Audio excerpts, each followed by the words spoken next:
Magandang umaga, ako si Dr. Thea at ako ay mula sa Epidemiology Bureau at ako ay magbibigay ngayon ng isang lecture tungkol sa epidemiology at ano nga ba ang descriptive epidemiology. Ito po ang mga magiging learning objectives po natin. Una, let us define what is epidemiology and describe what each of the components of the definition mean. Ikalawa, let's summarize what is the epidemiologic approach of a field epidemiologist. Ikatlo, describe paano ba natin ina-apply ang epidemiology sa range ng public health problems.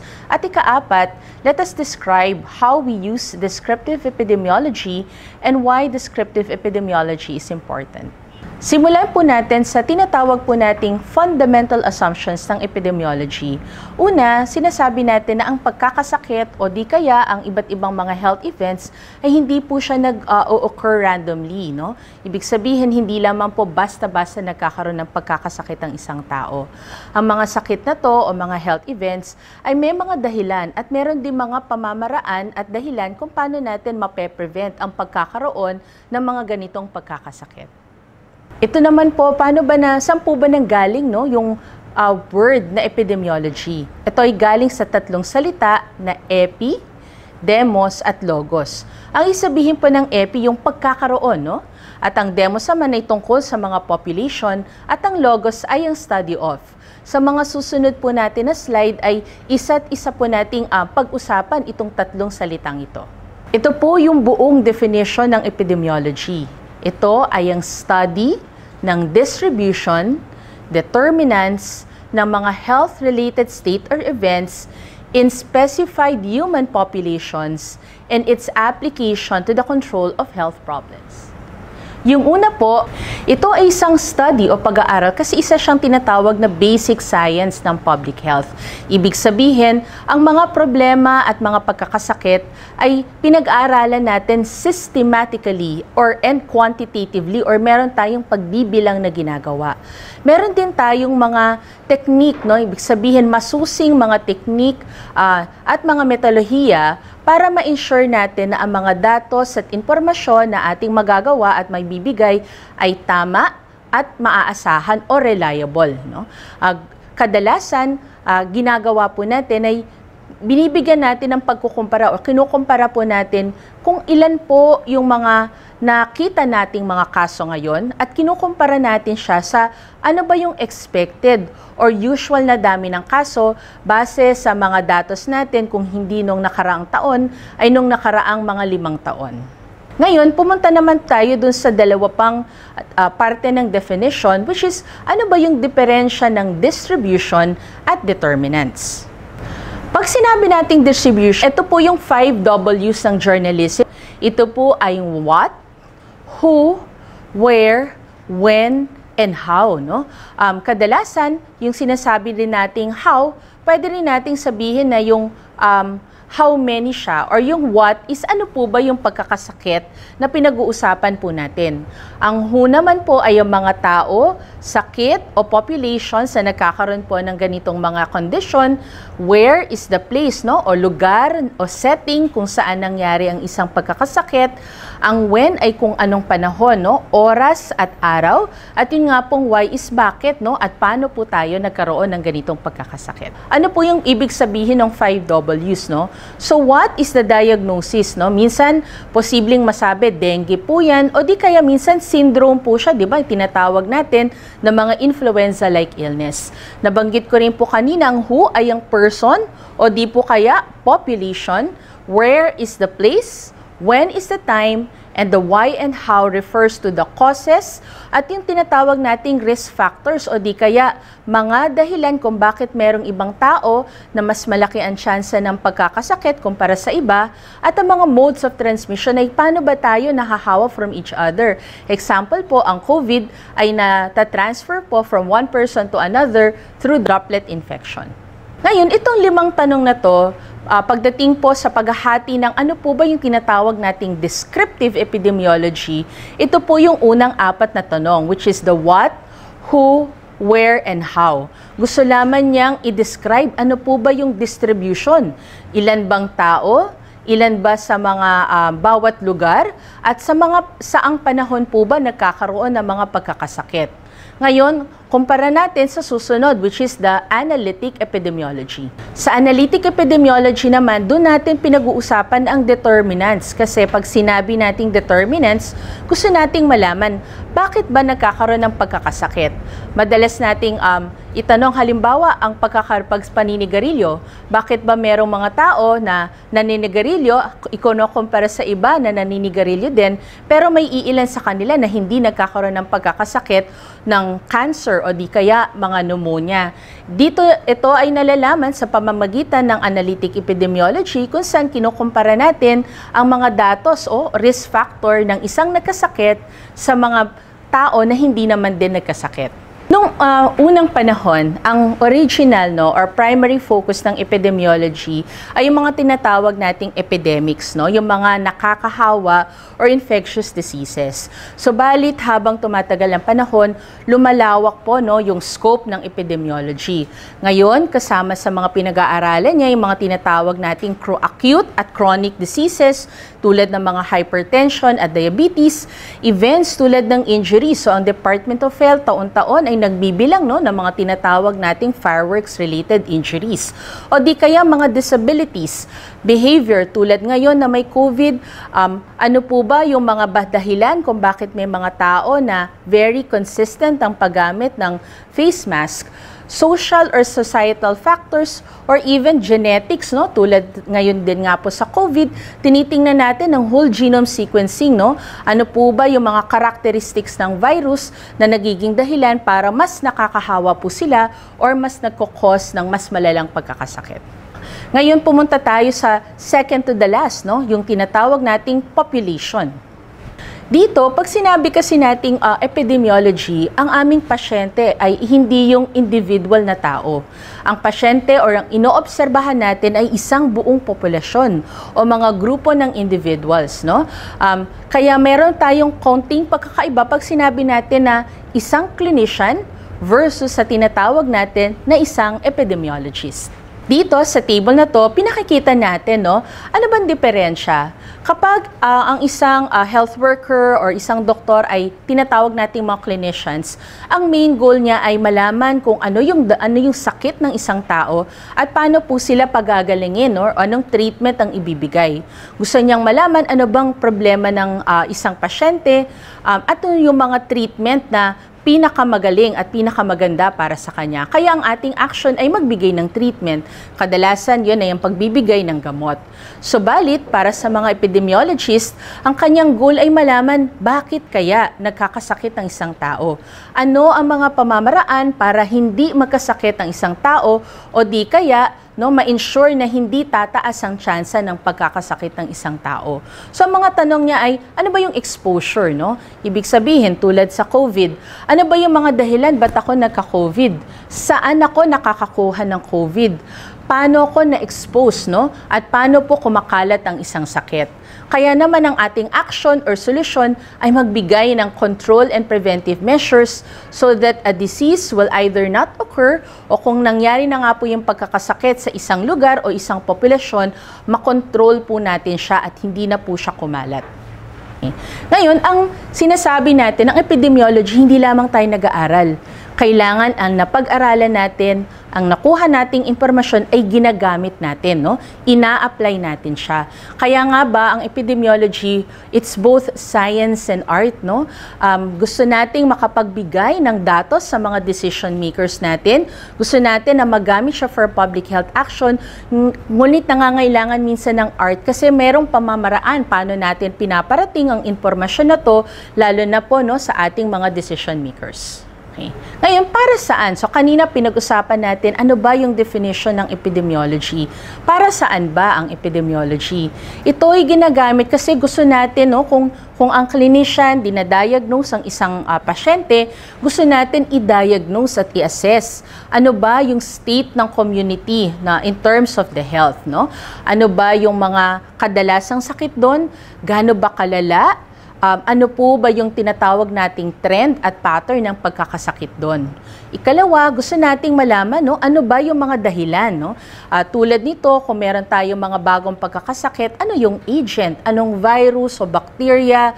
Ano ba yung tinatawag na vehicle tulad ng pagkain o tubig? At ano ba yung mga dahilan bakit may mas malala ang pagkakasakit or bakit merong ibang nagkasakit at hindi, no? At the same time, gusto rin nating malaman paano nga natin mape-prevent? Ano yung mga factors na makakabawas ng tsansa na ikaw ay magkasakit? Ginagamit din natin to para mag-guide yung mga decisions natin as individuals, no? So again, nabanggit natin ng COVID, binibigyan tayo ngayon ng guidance na kung gusto nating hindi magka-COVID o mabawasan ang tsansang magka-COVID, kailangan gamitin natin ang minimum public health standards na pagmamask, physical distancing, no? Ika-apat, gusto nating makumpleto yung clinical picture. Ang pagkakasakit, posibleng nagbabago siya across the years. Isang example po, ang cholera, no? Sa mga hindi nakakilala ng cholera, ito'y malalang diarrhea. Subalit across the years po, nagbabago ang kanyang clinical picture, nagbabago ang mga signs and symptoms ng cholera. Yun ang gusto nating malaman through epidemiology. At ang ikalima ay evaluate natin, no, epektibo ba ang mga ginagawa nating control at preventive measures? May mga pagbabago, ba tayo na dapat na i-institute para mas maging effective at efficient ang mga measures na ito? Dito, dinidefine naman natin ano ba yung field epidemiology. So, isa po itong klase ng epidemiology, no? Yung field epidemiology. Dito, dinidefine siya ng TEFINET na ang field epidemiology ay yung paggamit ng epidemiology para magdesenyo, i-evaluate, o pagandahin ang mga interventions natin, no, para maprotektahan natin ang kalusugan ng isang populasyon. Sinasabi din natin na ang pag-practice o yung paggamit ng epidemiology in the field, no, kung saan tayo nandun sa health center, kung tayo na sa barangay, sa community natin, ay isang madalas na ginagamit talaga natin in public health service.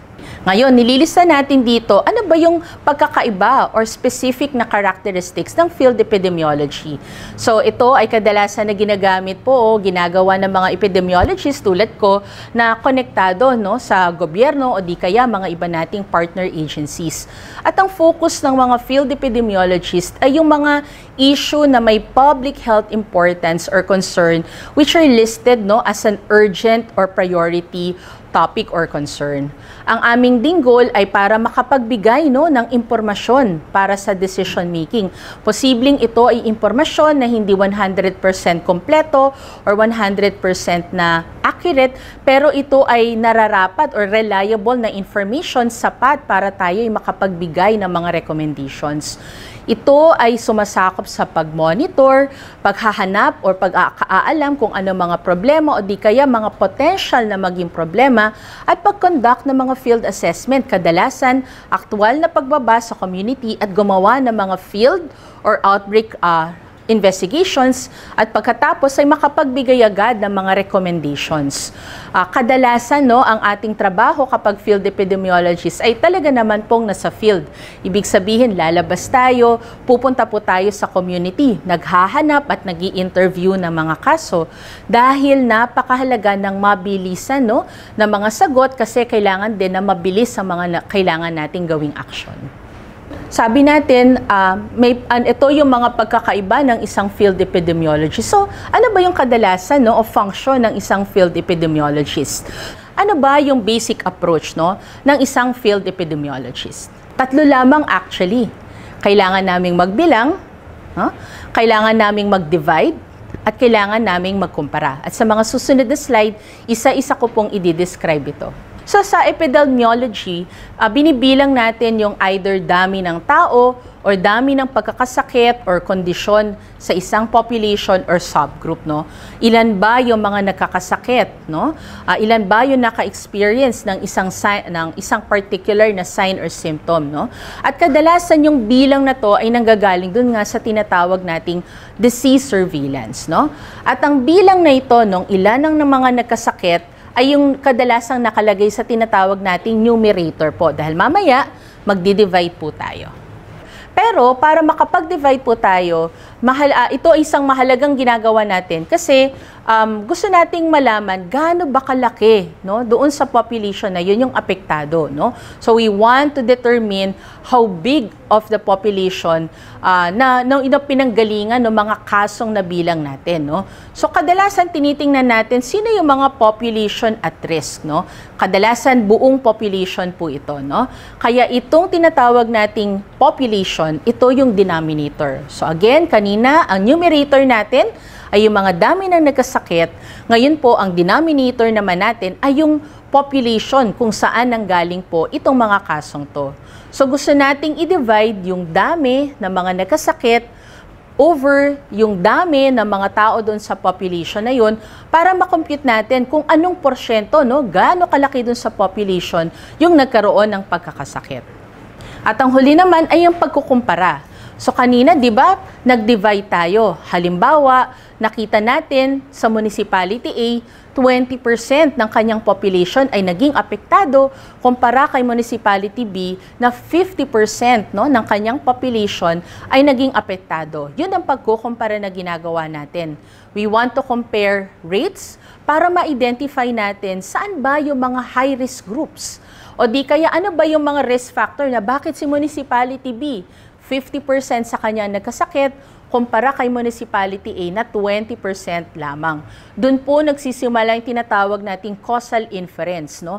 Meaning, dito kaya kay Municipality B dahil magkakalapit ang mga bahay, kaya mas madaling kumalat ang pagkakasakit, kumpara kay Municipality A na mas maluwag, no? Mas magkakahiwalay ang mga bahay, kaya mas maliit, no, na dami ng populasyon niya ang nagkaroon ng pagkakasakit. No? At dito papasok ang nabanggit natin kanina na analytic epidemiology. No? Yung ang hallmark niya ay nagkukumpara tayo ng mga grupo. No? So mayroon tayong mga tinatawag na study design tulad ng cohort or case control study, at ito yung ginagamit natin para magkumpara ng mga iba't ibang grupo ng populasyon. So, dito, binibilang natin yung tinatawag nating measures of association para makapagsabi tayo, itong Municipality B, napansin namin, ito yung mga factors na nakapagpataas or risk factors na naging dahilan bakit mas marami sa kanila ang nagkasakit kumpara kay Municipality A. So, yung mga itong confidence intervals naman ay nagsasabi, no, kung gaano ba ka-reliable, no, yung ating datos na na-produce. Ang analytic epidemiology ay nangangailangan o gumagamit ng mga statistical tests para masigurado natin na yung mga datos na generate po natin dito ay hindi lamang dahil sa tsansa or parang natsambahan lamang po natin. So in summary, epidemiology is a science kasi it is a quantitative basic science at meron tayong systematic approach na ginagamit, no? At ito ay isang metodolohiya para malaman natin kung bakit nagkaroon ng pagkakasakit. Subalit sinasabi din natin na it's an art, no? Because kailangan natin ng paggamit ng pag-generate, no, ng mga conclusions, mahahalagang information from a data that is not perfect. No? At ito nga ay isang major tool for public health action para malaman natin, no, ano ba yung mga sanhi ng pagkakasakit sa isang lugar or sa isang population. Ngayon, pumunta naman tayo sa ano ba ang descriptive epidemiology. Bilang mga municipal and city health officers, napakahalaga nitong apat na tanong na to at ma-describe natin kung ano ang pagkakasakit, sino, saan at kailan siya nangyari. So, unahin natin yung paano ba tayo nagde-describe ng pagkakasakit. So, familiar tayo sa mga signs and symptoms o di kaya laboratory findings. Sino ba ang positibo para sa COVID? Sino po ba ang positibo para sa NS1, no? Para sa dengue? Gaano ba karami ang hospital o di kaya gaano ba karami ang naging deaths, no? In relation to that sickness. Ito ay isang example, no, kung paano natin pwedeng ipresenta ang mga signs and symptoms. Dito, nilista niya ano-ano ba yung mga features, no, o signs and symptoms na tinatawag nating bubonic plague. No? Pinakikita lamang niya na sa 21 katao na nagkaroon ng bubonic plague, lahat po sila ay nagkaroon ng paglalagnat, Pero yung iba, nakita nila na ang kanilang temperature, 67% has a temperature of more than 38 degrees Celsius. Itong paglilista ng signs and symptoms ay napakahalaga para mas ma-describe natin ang pagkakasakit. Ito yung ginagamit natin para ma-determine natin kapag isang pasyente nagpakita sa atin, ano ba yung likely na sakit po niya o di po kaya kung siya ba ay papasok doon sa mga dapat nating bilangin at i-report bilang mga kaso ng bubonic plague. Dito naman, pag-usapan natin ng time. Sa time, napakahalaga ng trends, o di kaya mga patterns. Paano ang akyat at baba ng mga kaso o ano ba yung sinasabi natin na epidemic or outbreak. Ngayon, ano ba yung secular trend? Ibig sabihin, pag aalam siya kung ano ba yung pattern ng pagkakasakit at a longer period. Hindi yung isang linggo lamang or isang buwan, kadalasan titingnan natin siya across a whole year. Ito ay isang example ng secular trend dun sa tinatawag nating anthrax. Pinakikita niya dito na merong panahon, ang mga buwan kung saan nagkakaroon ng peak. So magsisimula sa taon na madami, unti-unting bababa, pagkatapos bago magdulo ng taon ay dadami naman ang kaso. Pag nakakakita tayo ng ganitong trend, gusto nating malaman, bakit kaya ang dami ng anthrax dito sa United States ay bigla ang tumataas nung simula ng taon o di kaya dulo po ng taon. Ngayon, paano naman yung seasonal pattern? Ito yung nababangkit ko na minsan mayroong regular na pagtaas at pagbaba ang mga kaso. Sabi niya nga, may cyclical pattern siya para alam mo, kailan kaya magkakaroon ng ganitong pagkakasakit either in a year or across several years. Sa example na to, ginamit nila ang pneumonia at influenza. At napapansin nila na, di ba, para po siyang wave, Regularly, nangyayari siya across several months. Napakahalaga po ng datos na to para sa pneumonia at influenza dahil kung matatandaan natin, ang influenza ay ibinibigay on specific months lamang. Dahil alam natin na pagdating po ng padulo ng taon o simula ng taon, dadami na naman ang influenza. Kaya gusto natin, bago pa dumami ang mga kaso ng pneumonia at influenza, mabibigay na natin ang mga bakuna. Pinakikita din dito na nagsasabay ang trend ng pneumonia at influenza. So, ibig sabihin, kung ang isang hypothesis o teorya dito, kung mapipigilan lang siguro natin ang influenza, posibleng sumabay, na bumaba din ng pneumonia. So, ito yung importansya ng tinatawag natin o pag-aalam natin ng seasonal or cyclical trends natin. Ngayon, pag-usapan natin ng epidemic, o di kaya yung iba ginagamit din po yung term na outbreak. Pag sinabi nating epidemic, ibig sabihin ang dami ng pagkakasakit sa isang population at sa isang lugar ay higit or it's more than what we expected, Depende nga dun sa lugar at yun sa dinefine natin na time period.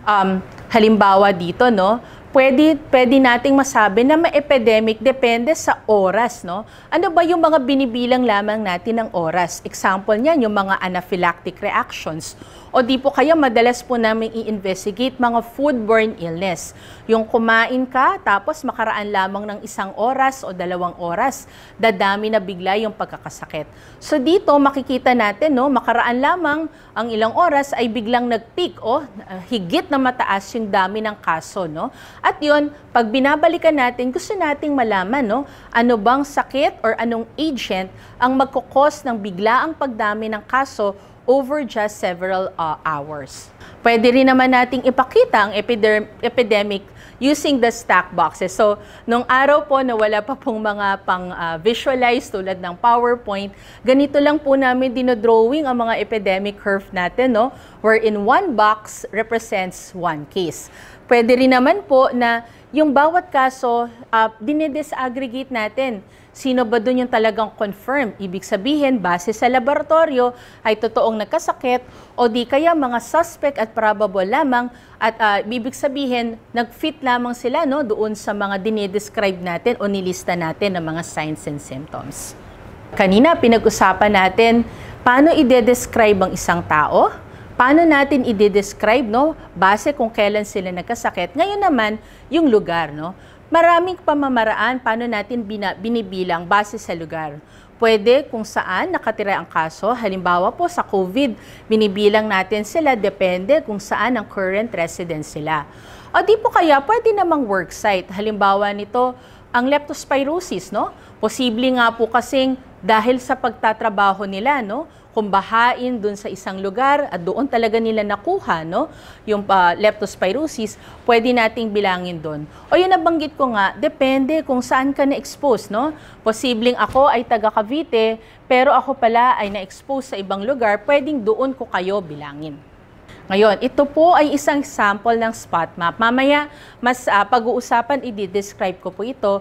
Pero ito ay isang napakalumang spot map na ginawa ni John Snow kung saan pinakikita lamang niya saan-saan nagkasakit sa bawat lugar ng mapa. So, ito po nung ako po ay nag-aaral pa, ganito po kami actually maggawa ng mapa. May example lamang ng mapa or picture ng mapa, tapos idadot lang po namin yung bawat kaso. Pwede rin nating pakita, mas maganda na po yung mga applications natin at pwedeng pakita yung mga spot map na to sa ganitong pamamaraan. Kung saan ang bawat bilog ay nagre-representa nga ng kaso. Pero mapapansin nyo po sa example na to, which pertains to COVID cases, habang ang mga bilog ay lumalaki, ibig sabihin, madami, no? Mas madami yung laman ng mga kaso ng bawat bilog. So, ito din ay isang pamamaraan kung paano natin ipakikita or i-visualize yung dami ng pagkakasakit sa bawat lugar.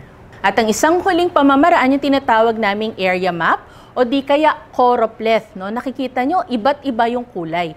At meron pong legend sa right lower corner para magsabi kung depende sa kulay, ano ba yung either attack rate o di kaya dami ng mga nakakasakit dun sa lugar na yon.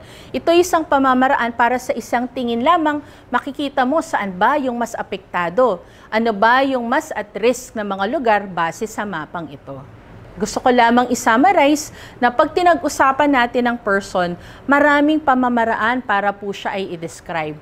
Mula sa ano bang edad natin, anong sex, trabaho, ngayon napakahalaga yung immunization, no, or vaccination status.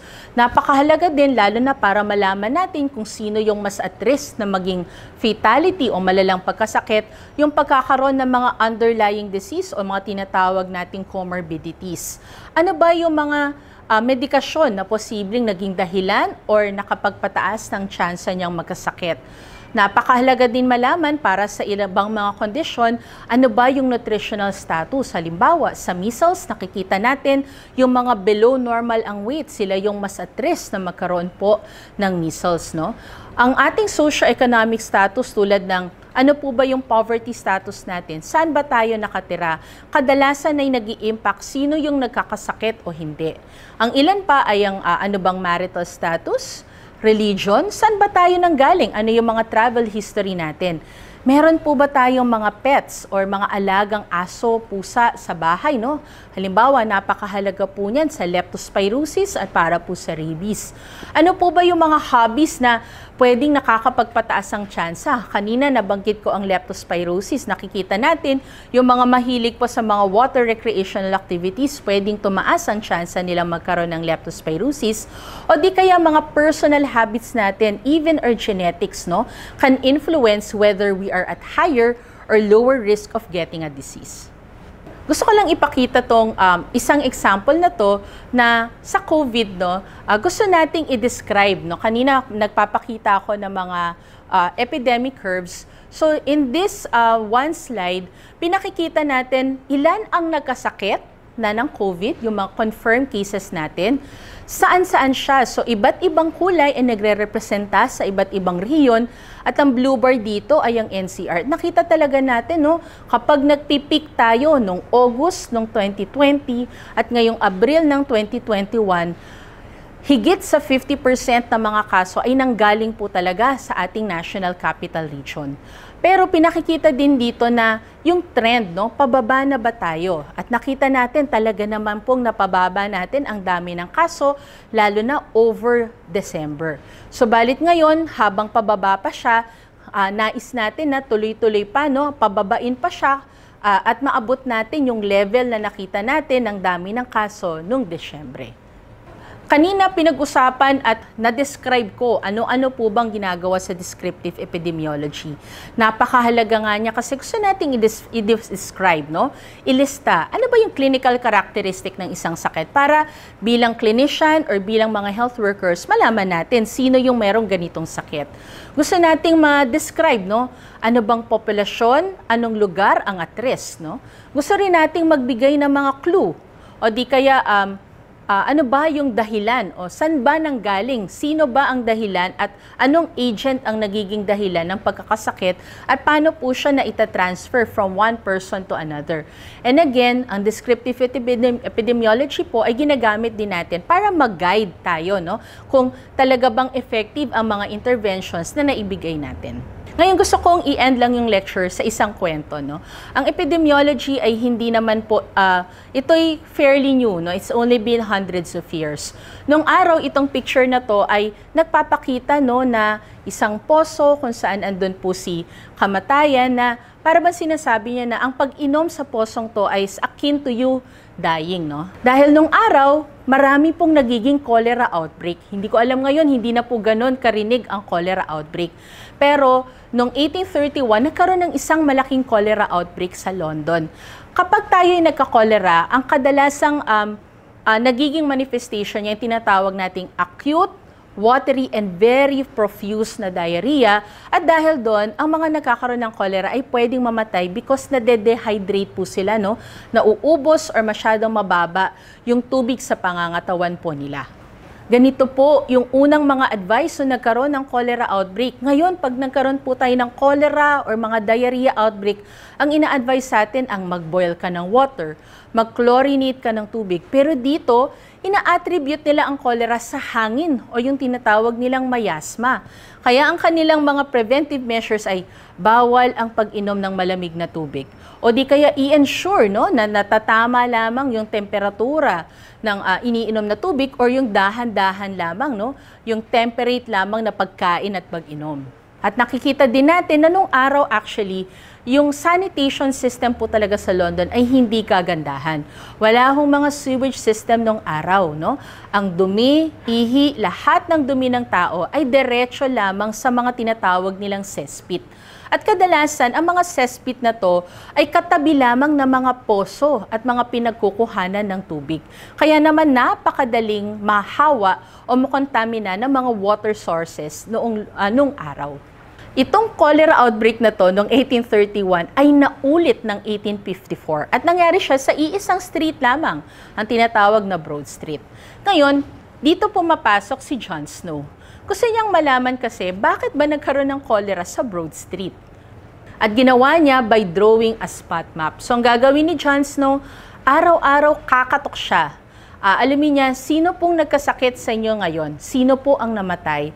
At nung minapa niya yung mga nagkasakit at namatay, napansin niya, no, at makikita natin sa mapa na to, na sa gitna, nandoon ang pinakamaraming mga kaso, pero pagdating sa labas o sa gilid niya, wala na or napakakaunti na lamang ng kaso. At doon niya napag-alaman na itong mga nagkasakit na to ay kumukuha ng tubig sa iisa lamang na water pump. At ito ang Broad Street Pump, no? At yung mga nandun sa kagiliran, hindi sila kumukuha doon, may sarili silang source of water.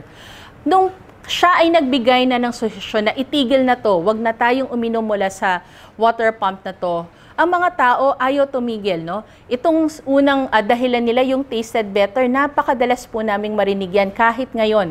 Sa dami ng mga napuntahan namin ng mga cholera outbreaks, kadalasan po talagang sinasabi ng community, ayaw namin tumigil kasi matamis, no? O masarap ang tubig, no? Pero yun nga, napag-alaman kasi ni John Snow na itong water pump pala to ay na-pollute or na-contaminate talaga because of a cesspit, of a nearby cesspit, pinagtatabunan ng mga dumi at yun ang pinanggalingan ng contamination. Itong tale na to, kung tutuusin, centuries ago pa, no?